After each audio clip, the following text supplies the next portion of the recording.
مساء الخير على حضراتكم. احنا كل مرة بنيجي نتكلم معاكم عن فن العمارة في العاصمة، في التجمع، في دبي، بس ما ينفعش ننسى الفن بتاع العمارة بتاع القدماء المصريين اللي هم أساس العمارة في العالم كله. الحضارة المصرية القديمة مش محتاجة ترويج ولا إعلان، مبانيها لحد النهاردة واقفة متحدية السنين.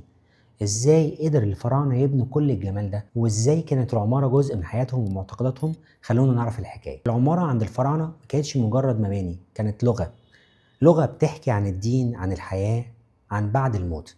كانوا مؤمنين ان الحياة مستمرة بعد الوفاة، علشان كده شافوا ان لازم يسيبوا مباني تفضل للأبد. انواع المباني الفرعونية، اول حاجة المقابر، ودي كانت اهم حاجة كانت عندهم، لانهم مؤمنين بالبعث والحياة الأبدية. من هنا بدأت فكرة الأهرامات. في الأول كانت مساطب بسيطة لحد ما جه الملك زوسر وبنى أول هرم مدرج في سقارة مع المهندس العبقري أمحتب.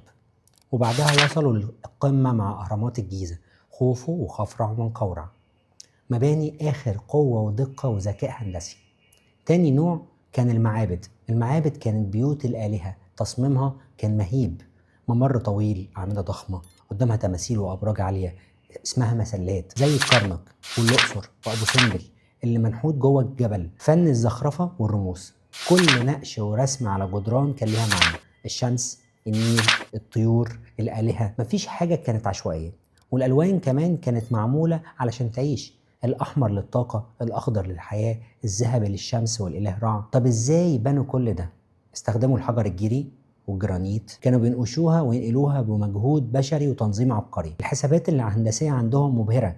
تخيل إن أهرامات الجيزة محطوطة بدقة على اتجاهات الشمس الأربعة، وكان عندهم رسائل حضارية. الحضارة بتنهار ممكن، الزمن يمشي أكيد، لكن اللي يبقى هو أثر الإنسان، وده اللي عمله الفراعنة. كتبوا قصة عظمتهم بحجارة عمرها آلاف السنين، وزي ما بنقول دايما اللي ملوش قديم ملوش جديد. لو عايزين جزء تاني عن الأسرار الهندسية للأهرامات والمعابد اكتبوا لي في التعليقات، وما تنسوش تدعموا الفيديو بلايك واشتراك عشان نكمل رحلة اكتشاف حضارتنا اللي العالم كله واقف قدامه منبهر.